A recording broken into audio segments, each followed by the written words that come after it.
Baik, kita lanjutkan bab 3 tekanan dan statika fluida bagian C, pengenalan statika fluida. Jadi di sini kita akan belajar tentang statika fluida atau fluida yang diam. Statika fluida itu berkaitan atau berhubungan dengan fluida saat fluida itu diam. Fluidanya itu dapat berupa gas atau cair. Statika fluida secara umum disebut hidrostatika. Hidrofluida, statika diam. Tapi jika disebut hidrostatika, fluidanya itu cairan. Ketika fluida di dalamnya berubah gas disebut aerostatika. Oke ya. Oke, dalam statika fluida tidak ada gerakan relatif antara lapisan fluida yang berdekatan. Dan dengan demikian tidak ada tegangan geser. Satu-satunya tegangan yang ada di dalam statika fluida adalah tegangan normal, yaitu tekanan dan variasi tekanan yang hanya disebabkan oleh berat fluida. Tadi kita sebut tentang tegangan geser. Kalau kita bicara tegangan geser, artinya sebuah fluida yang mencoba mengubah bentuknya. Karena tegangan geser itu terkait dengan perubahan bentuk. Oleh karena itu, statika fluida hanya memiliki arti penting dalam medan gravitasi dan hubungan gaya yang dikembangkan secara alami melibatkan percepatan gravitasi. Oke ya. Anda lihat gambar 3.16 yaitu aplikasi statika fluida pada mobil. Yaitu apa? Untuk mengangkat mobil dengan hidrolik ya kan. Itu salah satu bentuk fungsi dari statika fluida. Oke, kita lanjutkan. Gaya yang diberikan pada permukaan oleh fluida yang diam adalah gaya normal pada permukaan pada titik kontak karena tidak ada gerakan relatif. Tadi kita sebut gerakan relatif antara fluida dan permukaan padat. Dan dengan demikian tidak ada gaya geser yang bekerja sejajar dengan permukaan. Statika fluida digunakan untuk menentukan gaya yang bekerja pada benda terapung atau tenggelam. Aplikasi yang digunakan seperti penekan hidrolik tadi sudah kita sebut, ada gambarnya di samping, dan dongkrak mobil tentu saja. Desain yang lain seperti bendungan air dan tangki penyimpanan cairan juga memerlukan penentuan gaya yang bekerja pada permukaannya menggunakan statika fluida. Itulah berbagai macam fungsi statika fluida yang penting. Masih di bab 3, kita masuk ke bagian D. Tadi bagian C adalah pengenalan, sekarang kita mulai masuk ke bagian D yaitu gaya hidrostatik. Gaya hidrostatik adalah gaya yang bekerja pada sebuah benda yang terletak di dalam zat cair yang diam. Oke. Gaya yang bekerja pada sebuah benda yang terletak di dalam zat cair yang diam.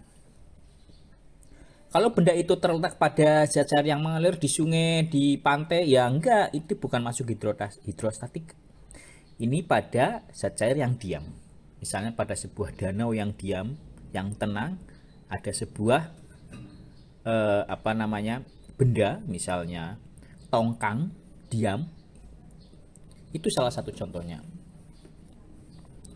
Gaya hidrostatik ini timbul karena adanya tekanan pada zat cair yang menekan benda tersebut dari segala arah secara merata. Tekanan ini bekerja tegak lurus terhadap permukaan benda dan besarnya tergantung pada kedalaman benda di dalam zat cair tersebut. Nah, tadi ada tongkang yang di atas. Kemudian ada batu yang bergerak naik turun ke danau tersebut. Nah, di dalam batu itu nanti timbul tekanan di berbagai arah. Oke, nanti kita lanjutkan. Bentuk permukaan benda juga mempengaruhi besarnya gaya hidrostatik yang bekerja pada benda tersebut. Jadi bentuk bendanya itu berpengaruh juga, mau bulat, mau kotak, atau bentuk apapun itu akan mempengaruhi gaya hidrostatik yang bekerja pada benda tersebut. Misalnya, Jika permukaan benda cembung atau melengkung keluar, ya, melengkung ke atas, maka tekanan pada benda akan lebih besar di bagian tengah permukaan benda, sehingga gaya hidrostatiknya juga akan lebih besar. Sebaliknya, jika permukaan benda cekung atau melengkung ke dalam, maka tekanan yang pada benda akan lebih kecil di bagian tengah permukaan benda, sehingga gaya hidrostatiknya juga kecil. Nah, Anda lihat di gambar 3.17 ya, gaya hidrostatik pada bidang datar tegak. Oke. Gaya hidrostatik pada bidang datang tegak. Anda lihat di sebelah kiri ada gambar seperti segitiga ya. Itu misalnya sebuah bendungan, ya kan? Itu misalnya sebuah bendungan, dan di sebelah kanan itu potongan gambar sisi sebelah kiri, ya kan?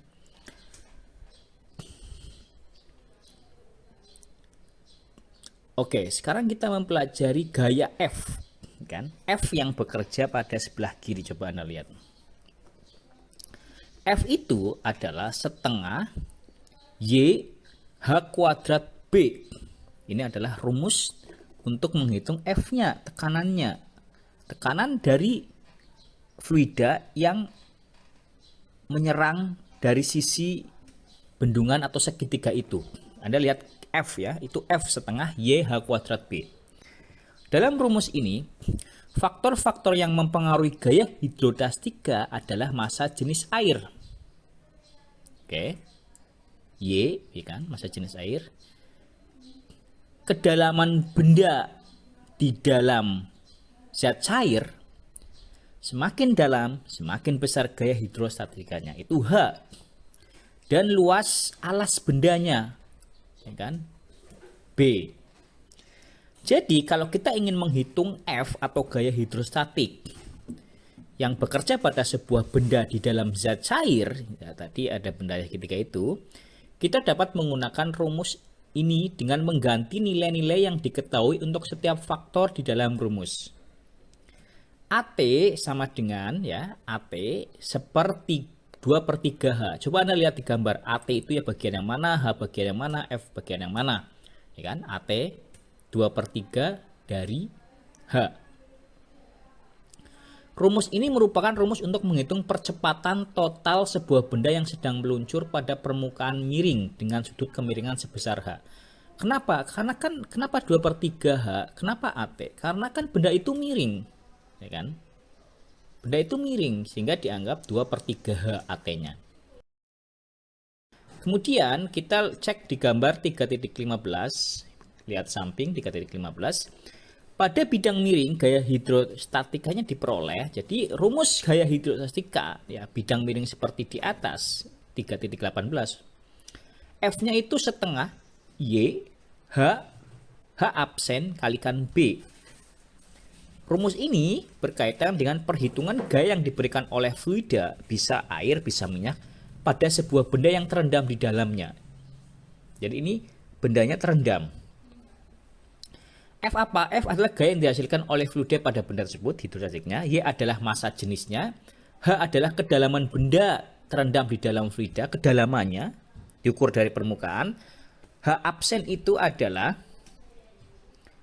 tinggi fluida yang mengenai permukaan benda, tinggi fluida yang mengenai permukaan benda. Sementara B adalah luas permukaan benda yang bersentuhan dengan fluida. Nah, nanti Anda bisa menghitungnya. Dalam perhitungan tersebut, setengah dari massa jenis fluida dikalikan dengan kedalaman benda. Setengah Y kan dikalikan massa jenis dari massa jenis fluida dikalikan dengan kedalaman benda di dalam fluida H, dan tinggi fluida yang mengenai permukaan benda H absen tadi. Kemudian hasilnya dikalikan dengan luas permukaan benda yang bersentuhan dengan fluida B. Untuk mendapatkan gaya yang dihasilkan oleh fluida pada benda tersebut, kita ngitung AT-nya. AT sama dengan A absen T sin alfa. Kan? Anda cek lagi di gambar 318. AT-nya itu seberapa? Kemudian sin alfa, alfa yang mana itu ada semua. Ya, Anda cek kan. Rumus ini merupakan rumus yang berkaitan dengan gerak lurus beraturan pada bidang miring.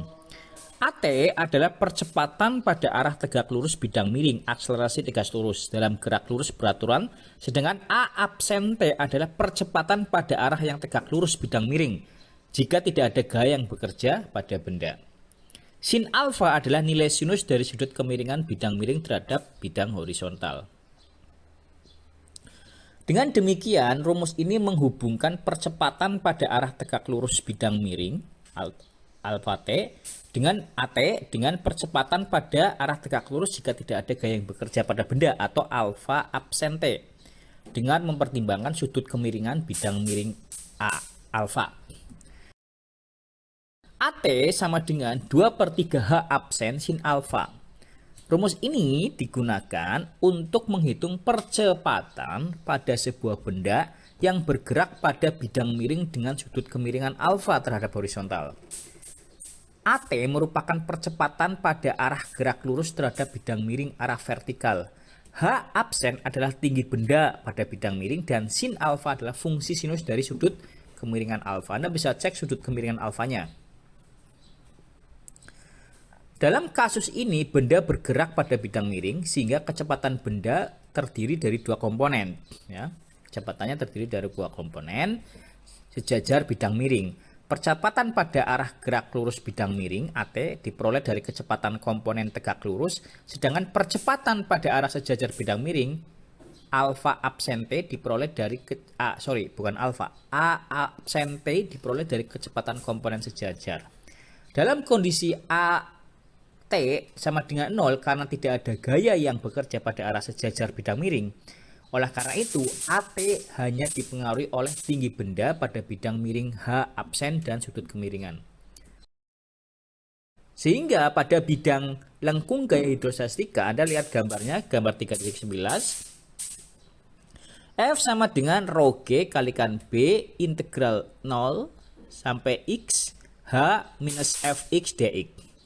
Rumus ini menjelaskan hubungan antara gaya yang diberikan oleh tekanan fluida F dengan massa jenis fluida ρ, percepatan gravitasi G, lebar bidang yang ditekan B, dan perbedaan ketinggian Hfx di antara bidang yang ditekan dan dasar cairan.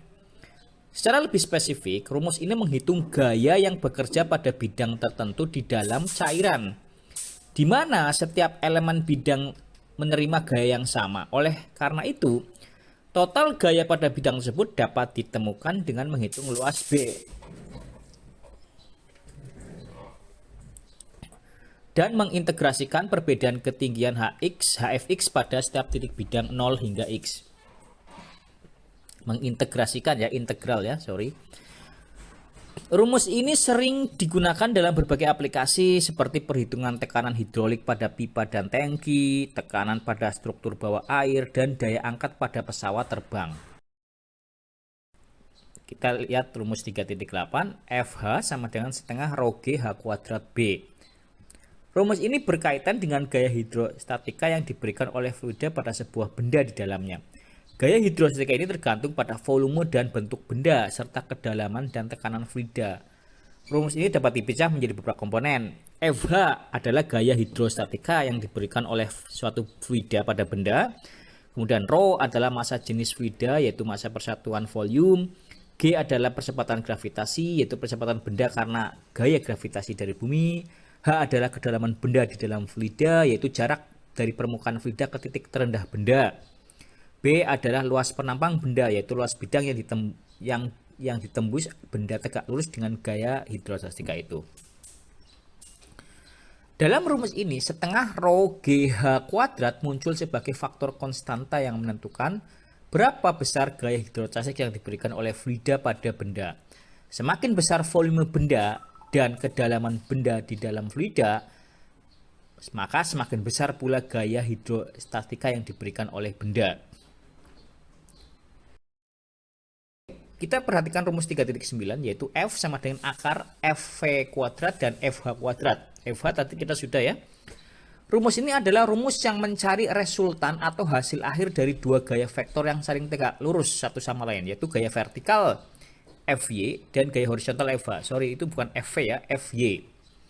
Ketika dua gaya ini bekerja pada suatu benda, maka benda tersebut akan mengalami suatu gaya total atau F. yang dapat dihitung menggunakan rumus tersebut. Rumus ini berasal dari teorema Pythagoras yang digunakan untuk mencari panjang sisi miring segitiga siku-siku. Anda mungkin sudah pernah ya teorema Pythagoras, di mana F merupakan sisi miring segitiga siku-siku, F yang merupakan sisi segitiga yang sejajar sumbu vertikal, dan FH merupakan sisi segitiga yang sejajar dengan sumbu horizontal, sumbu yang tidur. Dalam ilmu fisika, rumus ini sering digunakan dalam berbagai aplikasi, misalnya untuk menghitung resultan dari gaya-gaya yang bekerja pada benda yang bergerak, menghitung resultan dari gaya-gaya yang bekerja pada suatu bidang miring, dan sebagainya.